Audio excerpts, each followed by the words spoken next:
Une rencontre qui semble inédite, le secrétaire général du PCT, président par intérim de la majorité présidentielle, a tenu à rencontrer les parlementaires de la majorité présidentielle. Un mot, une phrase que l'on peut retenir de cette rencontre. Solidarité au gouvernement. Pourquoi et pourquoi maintenant? Voici l'ossature des chroniques de BFM du 20 décembre 2024. Bonsoir et bienvenue à tous. Bonsoir Bruni. Bonsoir Martine. Et bienvenue. Merci. Le PCT appelle les parlementaires de la majorité à soutenir l'action du gouvernement. Que peut-on comprendre, Bruni? Y a-t-il un souci? Bon, il faut savoir, Nestine, que surtout pour nos téléspectateurs, que quand le président de la République est élu président de la République, donc en mars 2021, l'autre combat qu'il fallait gagner donc après sa réélection, c'était donc d'avoir la majorité au Parlement, parce que il a un projet, ou encore le PCT a porté un candidat qui a obtenu donc la majorité lors des élections, donc qui est réélu, et donc il faut se battre pour avoir la majorité au Parlement. Pourquoi? Parce que il y a des décisions au niveau étatique, au niveau national, qui doivent forcément et constitutionnellement passer par le Parlement. Et si le Parlement ne les valide pas, donc le président, à un moment donné, peut être bloqué. Et donc, il faut donc avoir la majorité. Ça veut dire que plus de députés qui dominent l'autre camp, on va dire le camp adverse, l'opposition, comme au Sénat, avoir plus de sénateurs qui sont plus nombreux que des sénateurs adverses pour vous permettre, donc permettre au président de la République de faire passer son projet de société. Et donc, c'est pour cela que vous vous êtes rendu compte qu'aux dernières élections législatives, le PCT a tout fait. Voilà, a tout fait. On va pas revenir sur ça pour avoir la majorité des députés à la fois à l'Assemblée nationale et à la fois donc les députés à l'Assemblée nationale et les sénateurs au Sénat. Donc, le PCT à l'Assemblée est confortablement assis. Au Sénat, c'est pareil. Donc, il n'y a pas d'inquiétude.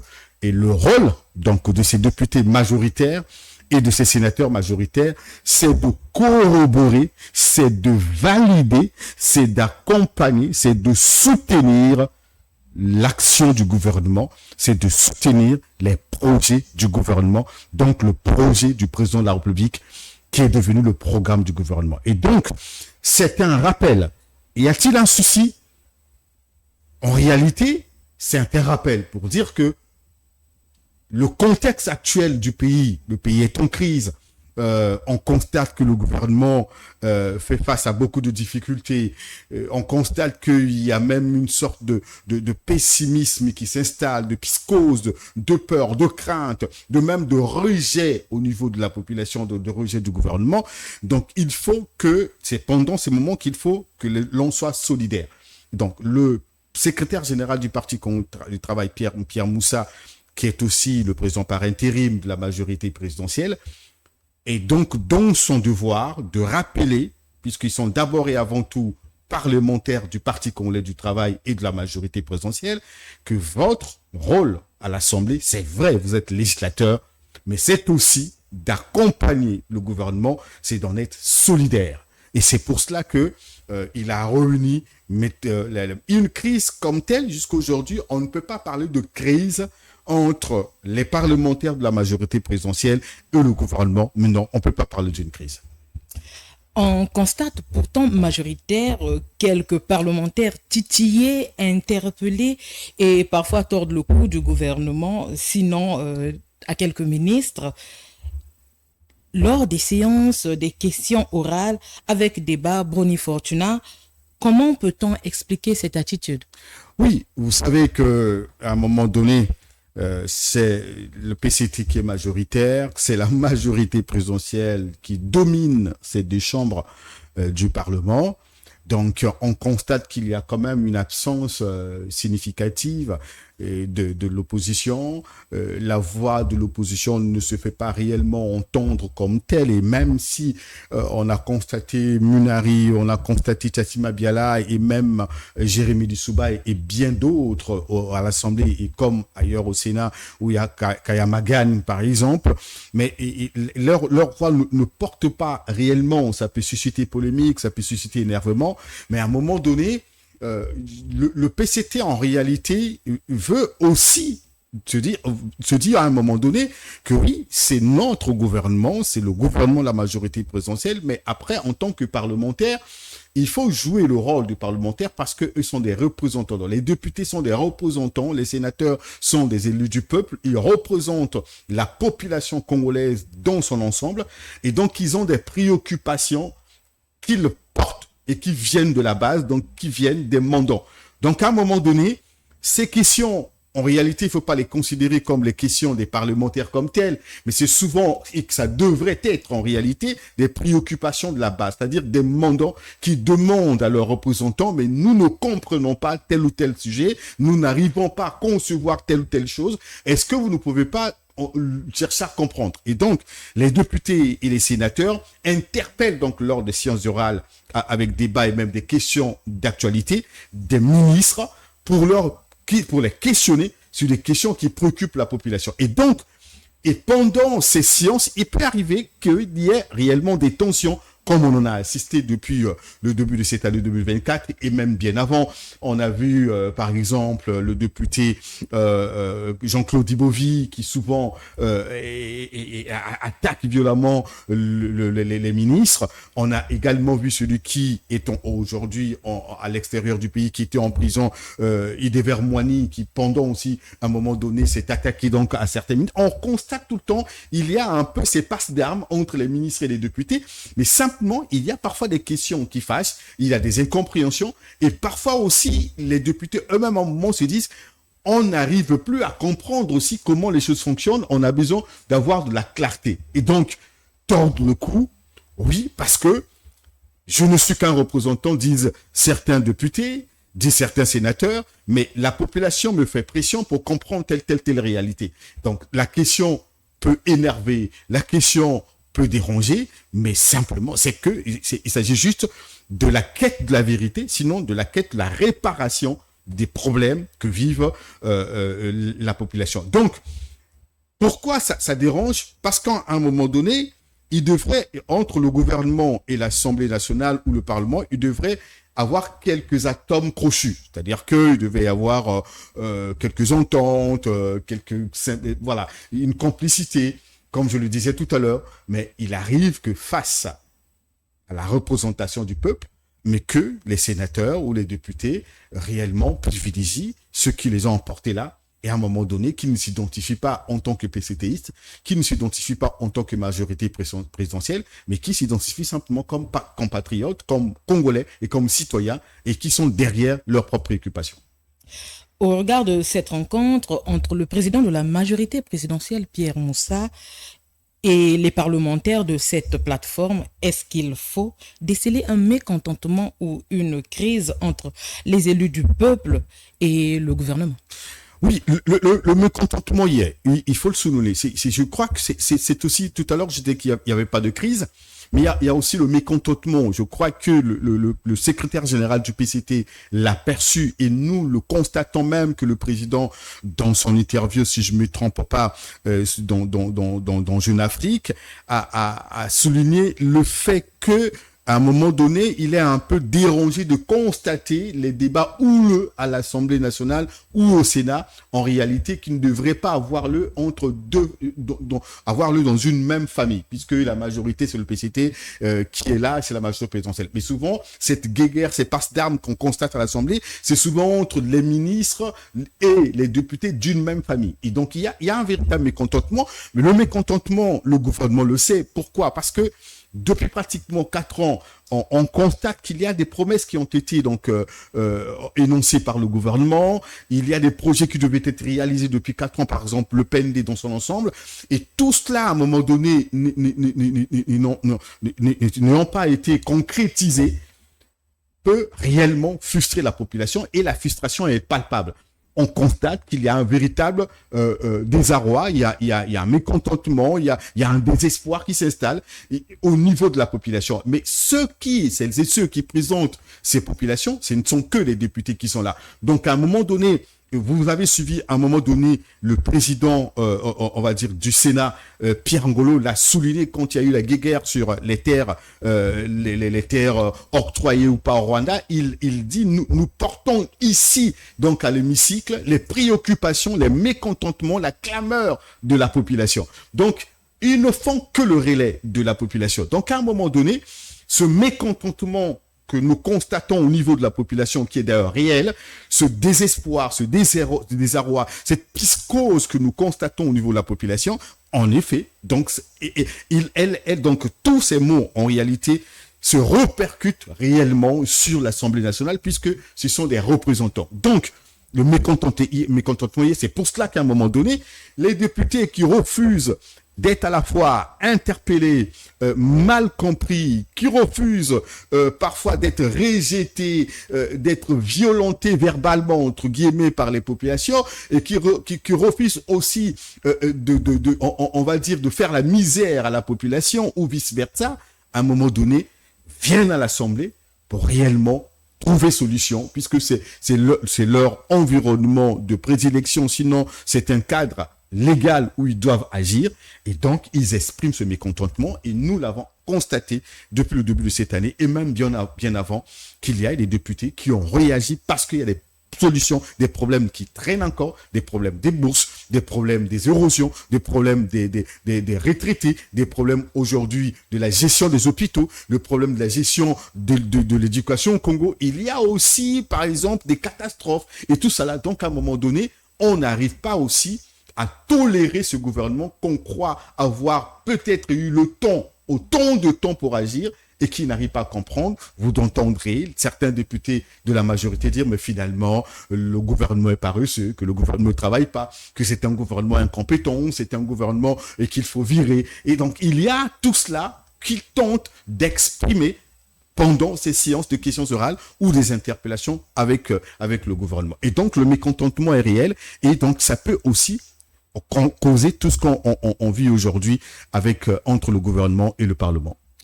Poursuivant notre échange, Ngolali, selon vous, comment les députés et les sénateurs évaluent-ils les actions du gouvernement depuis 4 ans? Bon, il y a d'abord qu'il faut savoir que, c'est une très bonne question, il faut savoir qu'il y a d'abord, ils ont le droit constitutionnel de contrôler l'action de l'exécutif. Et donc, ils ont le devoir au quotidien, même en dehors des séances des questions orales, ils ont donc des missions de contrôle. Nous avons constaté, par exemple, la commission économie-finance allait à Télé Congo. Elle le fait tout le temps. Il y a d'autres commissions qui vont dans les administrations, qui vont dans les ministères pour contrôler l'action gouvernementale. Donc, il y a ces enquêtes, il y a ces interpellations aussi. Maintenant, depuis 4 ans, les députés, réellement, même si ils n'ont pas réellement les moyens qu'il faut, puisqu'ils le déplorent, ils ont plusieurs mois impayés de leurs émoluments, ils n'en ont pas depuis plusieurs mois, et voilà. Et donc, à un moment donné, et cela les empêche réellement de mener à bien les enquêtes comme telles. Mais il y a aussi le fait que la majorité soit du PCT, et finalement, on peut pas quotidiennement ou tout le temps s'attaquer à la même famille, et donc, ils se fragilisent parce que c'est leur pouvoir, c'est leur gouvernement, et donc, ils ferment les yeux sur beaucoup de choses.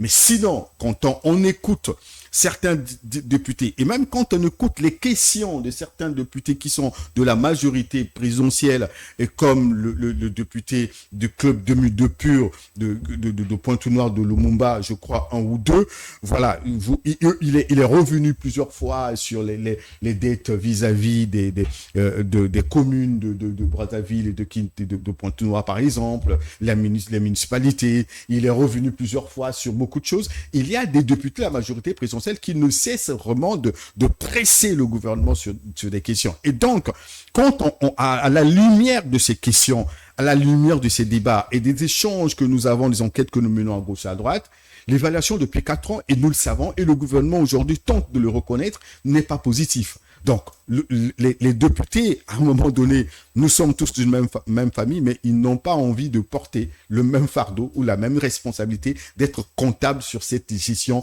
on va dire, gouvernementale. Et donc, l'évaluation est claire, elle est négative selon les questions qu'on pose, selon les ressentis des députés, selon même les ressentis de la population. Et donc, en 4 ans, je pense que le Parlement n'est pas satisfait en réalité du travail du gouvernement, mais la solidarité familiale politique oblige, c'est ce que le secrétaire général du Parti contre le travail a souligné, quelles que soient les difficultés, comme on disait à l'époque dans un film, nous vivons ensemble, nous mourrons ensemble, et donc, eux, ils sont obligés de porter tous la responsabilité de ce qui se passe. Pour une question d'exposer, pour une question de mettre une motion de censure contre ce gouvernement, nous devons tous accepter donc les réalités. C'est pour cela qu'à un moment donné, le gouvernement, le Parlement, sinon l'Assemblée nationale, ne peut pas émettre une motion de censure ailleurs. On l'aurait vu, comme on a vu en France, face à un gouvernement que vous considérez finalement être incapable d'agir ou d'apporter les solutions. On aurait vécu ça. Mais comme c'est une même famille, puisque le PCT, la majorité présidentielle, sont majoritaires au Parlement, finalement, il faut donc protéger le gouvernement malgré la réalité. Chutons avec cette question. Ce vendredi 20 décembre, le gouvernement était face aux sénateurs et 48 heures avant face aux députés. Est-ce que le gouvernement réussit à convaincre le peuple à travers sa représentation? Je crois que c'est le devoir du gouvernement actuellement. Hein. Vous avez vu le Premier ministre devant les députés solliciter la compréhension du gouvernement. On l'a vu insister sur la compréhension. On l'a vu aussi insister sur l'honnêteté parce que il est aujourd'hui dans une démarche où il faut réellement tout dire et tout dire à la population. Donc à travers donc sa représentation, donc qui est le Parlement. Et voilà, donc l'objectif, et on l'a encore vu aujourd'hui face aux parlementaires, insister sur le fait que finalement le gouvernement veut être clair, veut donc dissiper toutes les opacités. Voilà, le gouvernement veut être transparent devant donc la représentation nationale, devant donc la population.